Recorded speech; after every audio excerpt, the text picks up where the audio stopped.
to Kempire Radio.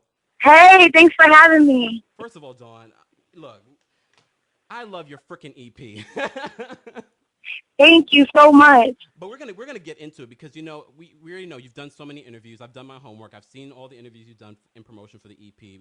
Everyone's talked about Danity Kane, Dirty Money, Q, all that great stuff. We're gonna get to that stuff, of course, but we have to talk about music because here on the show we celebrate up and coming artists, especially artists that are doing it for themselves, and that's exactly what you're doing. The Armor On EP has gotten rave reviews. I mean, some of the things that I've read, I'll read them to you. The sound design is impeccable throughout. Few artists have integrated R&B and dance as dazzlingly as Richard and producer Drewski do here. They say Richard is setting the pace in R&B. That's what I'm talking about. They also said R&B is changing, and change in this case is really good. Dawn Richard is placing herself among those at the forefront of that shift, and for good reason. Dawn Richard, formerly of Danity Kane, formerly of Diddy Dirty Money, here on Kempire Radio's TKIF. Dawn, first of all, when you decided, okay, Diddy Dirty Money is over, I'm going to do this this EP. Let's not even talk about just the EP, this project, because we know you had the Telltale Heart mixtape come out. Now the EP Armor On, and then the album is coming. What is this movement that you've created? Let's talk about that.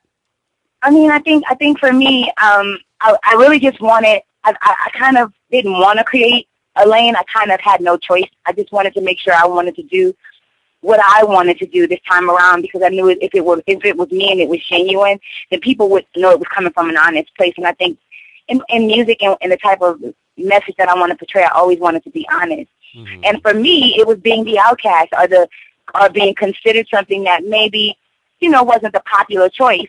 But I knew that I wasn't the only person that ever felt like that. So I just wanted to speak for those who didn't have a chance to have a voice speak for them. And it became this sound where the message and the lyrics carried the story, and then sonically the things that I grew up in, the way I dreamed, listening to the Eurythmics and Phil Collins, and growing up loving rock music, and understanding the meaning of the lyric, and also knowing that there's a place for R&B to grow, that we just haven't allowed it to grow as other genres of music have. I believe that we can really create something great in R&B, and I wanted to be a part of the few that wanted to take the risk to make it change. And I had no clue it would have such an impact. I just kind of spoke with the voice of the few that followed, and the few became many, and many became a lot. So it's just kind of something that just started for having an outlet for myself, becoming a voice for other people as well. Most definitely. And a lot of times we talk to Music Soul Child about this. We talk to so many other artists, up and coming artists as well. Brandon Hines was here last week and we talked to him about it. Why do you think the state of R&B is, why do you think labels do not support R&B like they used to back in the day? I think it's just money. I think it's just, there's no money in it right now because of sales. I think sales aren't as high as, they're not comparing as high as, say, the pop culture right now, and I think it scares people. Mm-hmm. And you don't want to be in something that you can't be successful in. And so, where one artist may be selling 200,000, 300,000 in pop or in mainstream, an artist that's maybe just as amazing in R&B is only selling 60,000 or 50,000. So it's a scary thing, because you see kind of something dying that really is a great genre and a great part of music. So it's nobody's fault. I don't say there's a blame. I think that's what happens when something falls. Few people want to be the risk taker, or a few people want to be in something that isn't lucrative or looks like it's not selling. So people tend to go away from something that isn't successful, and then you have few that want to stay true to it and try to build it up. And that's in anything. It's not just labels. I think it's just what happens in music, whether it's hip hop one year or it's pop or country or whatever's a dying breed. People tend to run away from something they can't be successful in. Most definitely. And a lot of people are saying that, with this new sound that you're developing with Armor On, they're saying that you're one of the forefront people that are helping create and really bring back and resurrect R&B. Do you feel like that? Is that part of your mission with Armor On? There's plenty that have taken the risk long before me. I don't think I'm someone of a forefront or someone starting something. I think I've been influenced by the greats who started it long before me, and I think I'm just carrying it on into the time of what it's now. I don't think I'm someone starting something new. There's been pioneers, like you said, Music Soul Child and Rodney Jerkins and all these amazing people who create Timberland and Aaliyah and Missy Elliott and all these amazing people who started dipping into something very different in their time. Mm-hmm. I don't think we're the few, people that just decided to start anew. So, I think we just take influences of what we've done and created a lane for ourselves. I don't think we're in the forefront. I think we just doing what we do best. And if people like it, they rocking, and if they're not, they're not. But it just seems like, I guess, because we're taking the risk, it seems like we're a part of the beginning, Yeah. And the theme that I've noticed with Armor On is this religious, spiritual, and almost battle that you're having on the EP. Where did this strength and determination and this spirituality come from? It's the story of life. It's the story of life. I think what's great that you noticed it is great, because it is very much, it is there for me, and that's kind of the underlying messages within the story of the EP. But it's something that happens within this industry for me that I've seen. There's a battle of good and evil, and not even evil, but good and just right and wrong. Like, there's morals and things that people ask you to do and things you see for your own eyes, and you determine what something is really awful and what people ask you to do. And it's not just in the music industry, but in life. And that's the battle that everybody has. I'm just talking about it, and some people are scared to, but I chose to want to do it in a way that didn't make people scared of it. Because when you talk about spirituality, it scares people. But instead, I just use it in the context of a story, and people can relate to that. So it doesn't have to be spiritual for you; it can be just life. But for me, that was the battle, and for those who have that same battle, it'll be very relevant to them. And for those who don't, they can apply that to whatever else they're going through at the time. But life is a battle. Yeah. And it's a good battle. It's not a bad thing. And I wanted to make sure it didn't sound like something that was dreary or aggressive or wrong, but more just exciting and more like preparing for something. It's not bad to be in a battle if you know the tools to fight with. It becomes something that's great to win. I know sometimes, especially as an artist, what you're saying on the EP may not be exactly what people think you're talking about. What are you exactly talking about on Armor On? Are you talking about an ex-love? I will never give you the full details of what I'm talking about, because I think then it would lose. And the reason why I say that is because then it would lose the mystery in it, and I think it also would lose the people who think it's what it's for. I don't want to move people away from their message. The EP isn't just for me; it's for everybody. So that's like a book or a novel you read. What you take out of it, whether you read a poem or something, what you get from it is very different than the next person. I think that's what makes music great and what makes lyrics great. So for me, it's whatever you feel it is. Yeah. My journey was different. It was a different battle. I was fighting against music, and music is my love, the love of my life. But it has been a very difficult road. It's like a marriage. We've had some really bad times, music and I, but we had some great times, and that's the story of us trying to figure it out. For other people, that may be a man, it may be a woman, it may be God, it may be whomever, but I don't want to make people choose my story over their own. Preaching to the choir, Dawn. If you guys just tuned in to TKIF, Thank Kemp is Friday here on KempireRadio.com. We're here with formerly of Danity Kane, formerly of Diddy Dirty Money, and now solo star Dawn Richard is here for the very first time on Kempire Radio. And Dawn, we pride ourselves on being a real talk with a real host, and I'm going to tell you straight up, I used to have a problem with you, Dawn. You had a problem with me. Why you had a problem with me? I had a problem with you, Dawn. But the thing is, it wasn't even you. What was the problem? Why did you have a problem with me? No, Dawn, the thing is, and that's why I take it so serious on the message that we bring here on the show, is that the media can really create what people think of an artist, of actors or whatever.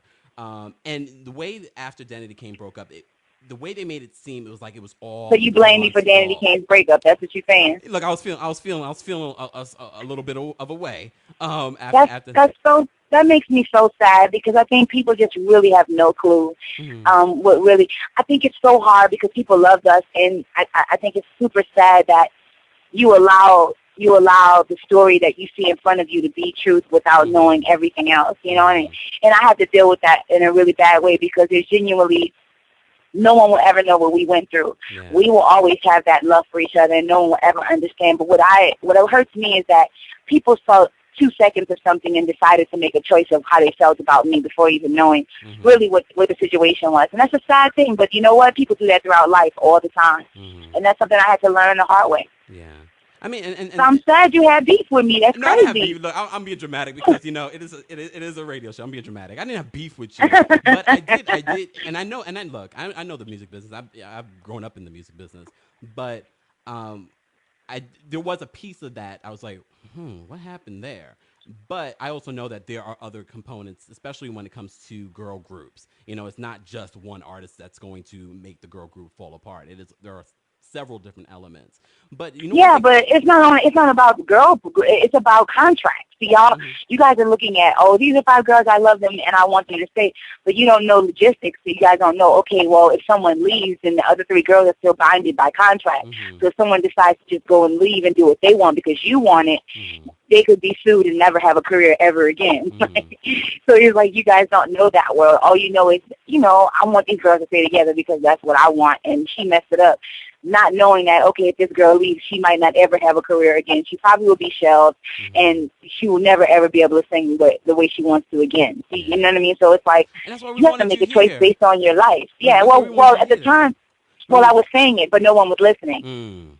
I was saying it, but you guys didn't want to hear that. You wanted to hear, I went on and did my solo thing, F the girl. You guys wanted to hear something that wasn't the truth. I loved them. It wasn't anything about that. But I said that, but people wanted to hear something else because in their mind, that was what they saw, you know?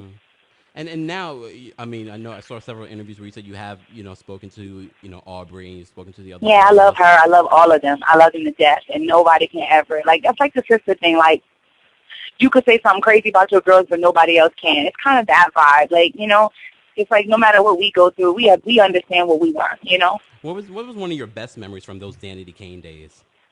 Man, you know, there were so many, but for me, it was the moment when we banded together, when we hated the rest of the world, and it was like F everybody else, and we on. So, like, we had this take nothing from no one kind of attitude. We were like bad bitches. Like, when we would have those moments of, we're going to go in here and just, like, F the world, those were the best moments when we would get in trouble, like with the label, and we would just be like, you know, screw them. And it was great moments because we banded together. Those were my favorite moments. Do you think, I know if you'd be open to a reunion, but what do you think would have to happen for a Danity Kane reunion in the future? I mean, in the far future. We just have to be better than what we were before. I'm a strong believer in, you know, not being corny, like, and I just think that, you know, we left like with the ring still out. We left on the high note, you know, and I don't want us to come back out and we look like craziness, you know what I mean? I want to make sure that we sound just as great as we did before, and we look just as great as we did before, and I think that's definitely possible. That's always why I have reservations, because I hate to give the fans something less than what they, in their minds, still believe is great. And you know what, Dawn? Because they deserve that. And you know what? And that's what I respect so much about you. The thing is, I have a lot of great artists that I love to bring here on the show and interview and things like that, but there aren't many artists that you respect as not only as a singer and a songwriter, but you respect them as a business person and as a person. And just seeing your movement, you know, from Danity Kane to where you are right now, I just like, wow, to see what you've done with your career, with just a handful of you guys putting this together, is impressive, and people that are up and coming need to take notes. And I just want to applaud you. Thank you very much. Thank you so much. We really are trying. Everything from Danity Kane to Dirty Money, I tried to pay attention, and I tried to respect everything that I saw and take those things and those components and when I'm on my own, apply them to my life now. And, you know, had I not had Danity Kane or Dirty Money, I would not have been so successful now with this EP. They really have helped me to be the artist that I am now. Well, and let's move on to Diddy Dirty Money. We know that group has disbanded, and you were released from Bad Boy. And I heard an interview where you compared Diddy Dirty Money to a chessboard. So I want to know, what is your next move? Because I already know you already have one planned. You can't tell your move in chess. Oh, damn. Damn. Then it wouldn't be chess. Then it'd be whack. Yeah, you lose. No, that's the great thing about chess. It's like, you know, you can't tell your move. And honestly, you have to almost, I'm not even on my next move. I'm on the 12th move. I'm trying to prepare for the 12th move, not this next move. Next move is already prepared and already made in my mind. I'm already trying to make sure the next move, my 12th move, is as great as the one I'm about to make. And that's something different, you know. I'm always trying to be one up. And that's why we did that with this EP, what we did with the album. Like, the album has been done. Like, the bulk of the album has been done. The EP came after that. Like, we've already found our sound. The EP and the records that we've done now are records that came after we established that. And that's, like I said, preparing for what we needed to do. We wanted to make sure when we came out with the album that it was just as dope, you know what I mean? People could receive it. So we had to prepare people by putting them out with the sound and you digesting that before we put out the album. Yeah, because I want to talk a little bit about the album, but before we jump into the album, I want to know your best memory of traveling with Diddy Dirty Money. And did you get to keep, because you guys were looking fly during that, not that I don't always look fly, but there was an extra, you know, with Diddy. It was a bigger budget, baby. It was a bigger budget. It was bigger money. Were you able to keep the clothes, some of the clothes? A lot of it we did, but what was cool about Dirty Money was Puff had a say, but he really let us have our own swag, and that was something that I loved because it was like a kid in a candy store for me, because fashion was something really big. It's always been part of my life. So, like, the bigger the budget got, the more I got to sit with the stylist and tell them what I wanted, and I could use those outfits to really do the things that I wanted to do with fashion. You know, him and I was, Puff, a lot of times he and I would sit down and I'd tell him, I think this would be dope for us, and he listened, and that was something I never really had before in Danity Kane. So, I got to keep a lot of those clothes because it was choices that we made on our own, so we got to keep them, you know? Most definitely. Okay, so moving on to Golden Heart. That's the album, right? Golden Heart is the album. It's the first album of the trilogy, and it'll be out each year. And people always say it's overambitious, but I think if you're not being overambitious, then why the hell are you doing this? Like, I don't understand. I don't know any other way to be. If I don't reach past the stars, then it's cute to try to fly, but why not go past other people? And in my mind, I've always tried to push myself to a different plateau than everyone else would think you should go. So for me, that's what Golden Heart is. Golden Heart's done. We've already started working on Black Heart, and I'm really excited about that the transition of music in that world. But Golden Heart will be out. We're planning for it in October. We've been talking about it. So I think the first week in October we're going to drop it, and you should look for a single like September. So I'm excited about that because it's going to be something that I think you guys will really be proud of. Do you think it's going to be released independently like you did with Armor On, or are you in deal? Well, it's looking like we may have a label. I don't know. The great thing is we've been having a lot of meetings, and I think the more and more we create this buzz, the more and more people are stepping to the plate. But the more and more they step to the plate, the more and more we realize how much and how many options we have. We have more leverage than we had before. So the meetings can become talks and negotiations that we didn't really have a chance to do before. So it's an exciting time. Wow. I mean, it had to be a really brave thing on your own to say, you know what, okay, let me go out of Bad Boy. I'm going to do this on my own. Hell yeah, that was brave because, he could have just did the crazy, you ain't going nowhere, and I would have had to just deal with it. But that's why I'm proud to be, or proud to have been a part of Bad Boy because they did exactly what I prayed they would do and definitely proved everyone else wrong, and I love it. And you remain very loyal to Bad Boy. You really did. Well, I guess now that we see the end result, I guess loyalty is a great thing to have. And so while everybody else shunned me for it, now they see that it was maybe the best thing I could have ever done. Yeah. And Diddy has supported you. He's retweeted and posted about your EP and things like that. Has he had a chance to sit down and listen to the EP and give you feedback? No, I don't know if he has, but I did talk to Capricorn in his camp, and they said that they loved the EP, they got it, and his assistant hit me up and they were just like, we're so proud of you, and I'm just so grateful because it just makes me realize that people tend to tell you that if you're a good person, if you're righteous, and if you on that path, you won't be successful. You have to do all these awful things, and then there's a moment where you have these situations where there's this kind of slip through the crack where someone does, or Puff does let you go, and people say they wouldn't, but people genuinely have an amicable, breakup, and it's still great and everything is good, and then people kind of look at you like you're weird, you know what I mean, because they just don't get it. But if you really say, there are those moments, and I think it's great that I'm able to have them, because then when we say the music and we say the message, those people who are out there who think that being who they are is not going to get them anywhere, they now have an example. Mm-hmm. And that's something that I didn't have coming into it. I only thought that it would just, I'm never going to get in this way. I gotta figure this out. I gotta sleep with somebody. I gotta figure this shit out. You know what I mean? Like, mm-hmm. And here and then all of a sudden you just be yourself and you try to be a good person, and then you see these great things happen, and you realize it can happen if you just stay with the grind and be a good person. And that's something that I'm really proud of, with this track record and what we've done. Mm-hmm. First of all, shout out to all of your fans that are listening, all the hearts that are listening. Oh, they're the best. They're the best. But I think because the thing is with our chat room, they're always chatting and doing things while we're doing the show. Everyone is glued to this interview. The chat room is stopped, and they're making just a lot of them saying hi to you as well. Hey. But Dawn. I mean, first of all, thank you again for being here on the show. If you guys just tuned in, I'm here with Dawn Richard. Her EP, Armor On, is now available exclusively on iTunes. I love the EP, Dawn.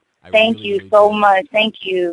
What is your favorite song on the EP? And the thing is, Dawn, we have a lot of people come here on the show, and I have them sing all the time. And we haven't had you sing yet because we've been so entrenched in the conversation. But what's your favorite song from the EP? And then sing it.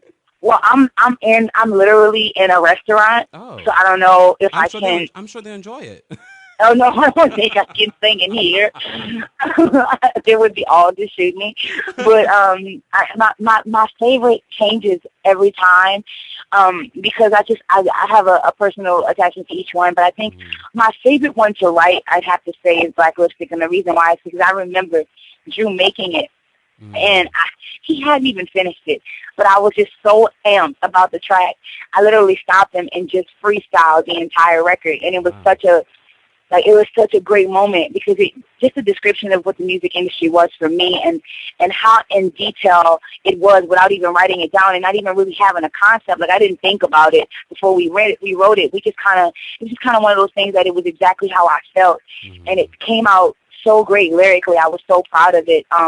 That had to be my favorite one to do lyrically. Like, I just think it was well described, and I feel like every time I listen to it, the picture is so clear. Like, I can see the woman. I can see the high car. I can see how fly she, and that's exactly how I saw the industry. It was such an enchanting moment for me. Deep. And you know what? First of all, thank you so much for releasing the Armor On lyrics. I got this from the lyric book. Yeah, because we wanted it to be like a novel. We wanted people to understand we were telling a story. Yes, and I suggest everyone go to wrapup.com and download this right now. Is it available on your website as well?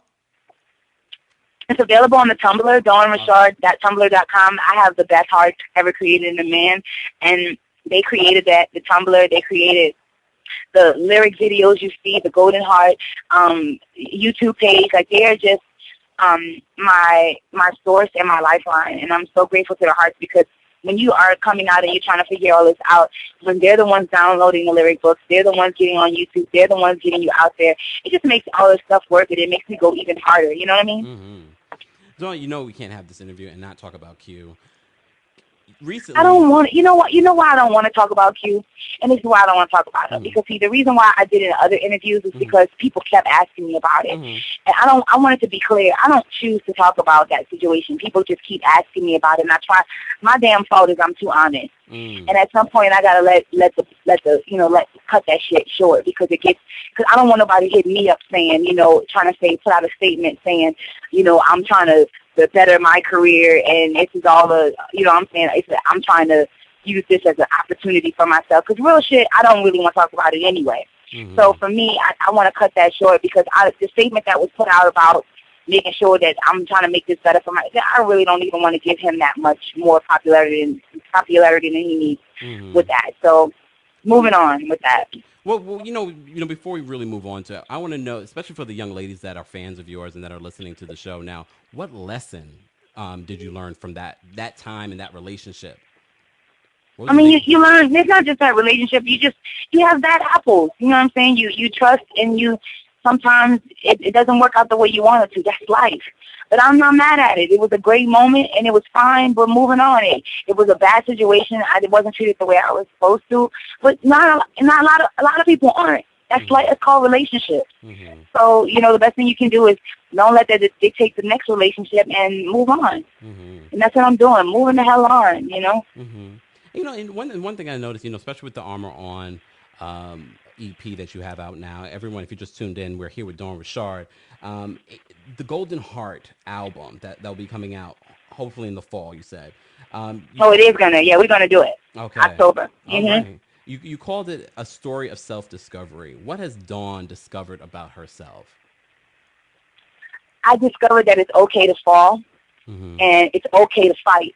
Mm-hmm. And that's something that I didn't know. I always felt like I had to play it safe. But in this thing called life, this battle, if you don't fight, you won't win. Mm-hmm. So, like, if you want to win in life and you don't even take the first step to swing your sword, then you're not even going to even try to win the battle. And for me, this shit is worth fighting for. Mm. Everything in my life is worth fighting for. And that's self-discovery for me, like being beautiful and knowing that what I am doing is okay. This is all you have. This is what you've worked hard for your whole life. Whatever you have with you right now is what you're going to have for the rest of your life. Are you going to choose to fight for the greater things? Or are you going to choose to stay where you are? I'm sorry, but I'd rather get in the field and go hard in the paint. Mm-hmm. And so for me, that's what the Golden Heart is about. It's like the modern day Joan of Arc. Mm. It's going where no one else is choosing to go. It's fighting the battles where no one else wants to fight. It's being more than anyone ever thought you could possibly be. And that's the heart movement. And that's what this album is. That's what the lyrics are for Armor On. None of it's negative. It's all positive. It's just strength in a whole different level. It's an empowerment that's for a man and a woman. It's just done in a way different way. It's fighting to bring love back to a place, that I feel is lost. Yeah.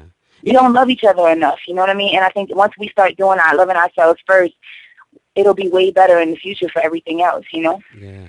I was going to ask this other question, but I'm starting to sense it because I'm starting to get a little bit about who Dawn Richard is. But I want you to explain it because, I've done my research. I've watched past interviews and things like that. And one thing you always say is like, I'm a different type of woman. I'm from New Orleans. And, for those that don't know what that is, what is it?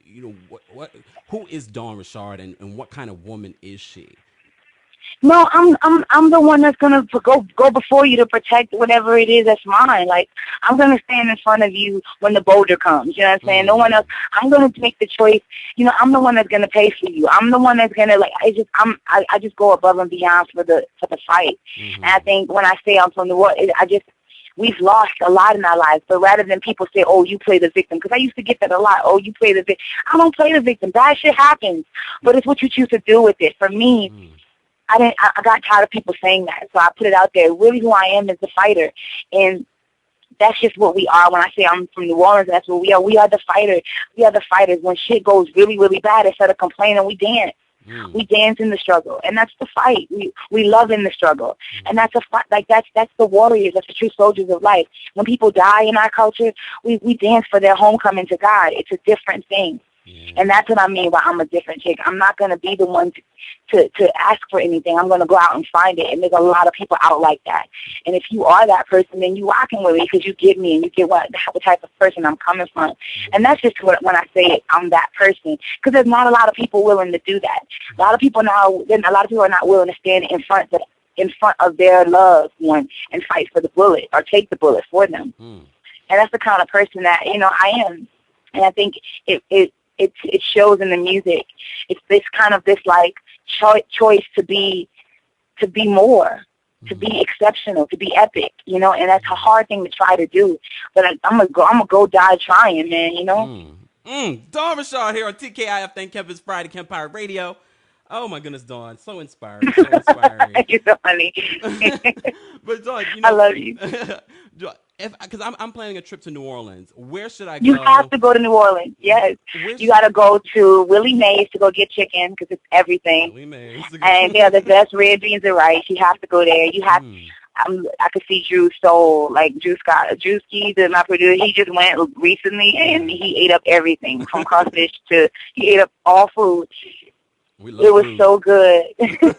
You got to go to Mother's. Huh? How often do you go back? Not as much as I should. I went for Mardi Gras and it was amazing, and then I went for the PJ Morton tour when I went to perform. But I feel like I should be there every other week, but then I would be fat. You know what I mean? Because it's just that good, yo. But, I mean, I love my city. I love what we represent, you know, and I love our culture.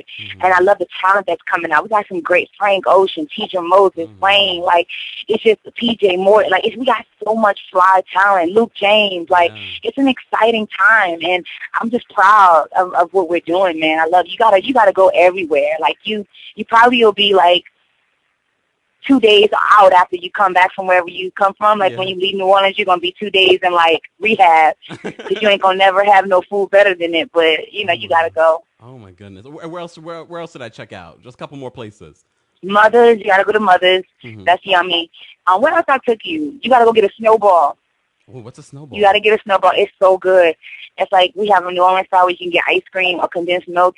It's not that fair snowball crap. It's like actual shaved ice. It's so good, and they can put condensed milk. They put gummy bears. It's like, and the flavors are like wine cooler, butterscotch, dreamsicle, wedding cake. It's like, it's so good. Oh my goodness! You gotta go. Making me hungry right now. No, you gotta go get pralines.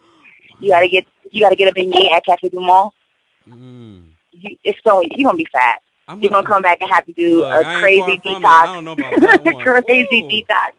Wow. Okay, I see people in the chat room. People are asking all kinds of questions. People want to know if you're single now. Please tell them I said hey and I love them, man. Like, I wish I could kiss their feet. I would wash everybody's feet in there. Oh, she loves I love them, man. I do. I love them. I'm so grateful to them, man. I heard that your song Faith on the Armor On was for your fans. Say again? I heard that your song Faith was for your fans. It is. Faith is definitely to the heart. It was, when I did it, I felt like I needed one just for them, and I just wanted to thank you, but I didn't want to do it typical, and it's almost like we had to do it our way, you know, like, and I just wanted to give, if I could, I would give them all shots, like, you know what I mean, like, just make them all drinks, and just one by one say thank you, you know, they never lost faith in what I could be. And if they didn't do it, then why the hell would I ever do it for them? I'm consistently going to try to give them the best because they never lost faith in what I was doing, you know? Wow. One thing I can say for you, and you don't even need to hear this from me because I'm sure you already know what you're destined to do. Because you are so destined to be great, you shall be. Trust and believe. And I'm so thank you so much. Excited. I'm so excited for you, and thank you for staying here so long. Most people don't stay here this long, but you share so much great truth. I love it. Thank you so much. Thank you for having me, too. Tell them, like, they are the bomb forever. I love them. And I love y'all because y'all consistently give me love. And that's something that, for independent artists like me, y'all matter. Like, that matters because those markets are the markets that help us get what we need to get. So, like, thank you. Most definitely. And before you go, Dawn, I have some questions. And they're just simple answers. I'm going to say something, and then you're just going to give me whatever comes to mind. Okay? The first thing I think, oh God, I'm bad at this because I'm too honest. Okay, come on. No, but this is good stuff. It's nothing shady. Okay, because I go off. Like they be like, all right, go ahead. Okay, finish this sentence. Life is. No, it's the best. The world needs love. I believe in myself. Love is all over the place. R&B music must win. I want to thank everybody, all the hearts in the world. I love you. The person I most want to be proud of me is God. I'm ready to forgive the haters. I want my legacy to be I changed the world. Dawn Rashad, you already have. And Dawn, before we let you go, why don't you correct people when they say your last name is Richard? Because I'm tired of doing it. Like, I feel like I'll be telling everybody what my name is, and then they see it, and there isn't even an S on it, and they'll immediately just say Richard. And I'm like, where is the S? I don't even see it. And then they get creative, and it becomes Richardson. It becomes Richardson's son. And I just be like, I just get tired because I'm hoping one day I can just be Dawn, and it just that's it. But I have corrected it. It's just that people want to see what they want to see, and I get tired of it. I just when it's time for me to say my name, I say it the right way. I know that's right. And plus, the true hearts, they know what it is anyway. So that's right. They fight the battle for me. Make sure you guys check out Dawn Richard's new EP, Armor On. It's Yes. available on iTunes right now. It's on iTunes, and we just got it on Amazon, so you can go to Amazon.com and get it as well. Yeah. Yes. Yeah. Mm-hmm. And the new album will be coming out first week in October. Yes, that's what we're talking about. Dawn, thank you so much for being here on the show. I love you guys. I love you. I love you. I love you. Thank you so much, Dawn Richard. TKIF, thank Kemp. It's Friday for the very first time. Again, guys, support her music. Armor On is such a dope album. Dawn, thank you so much. Have a wonderful night. All right, you too. Love you, hearts. All right, let's play some more Dawn music. I'm gonna take you guys back. Still go off. Play everything.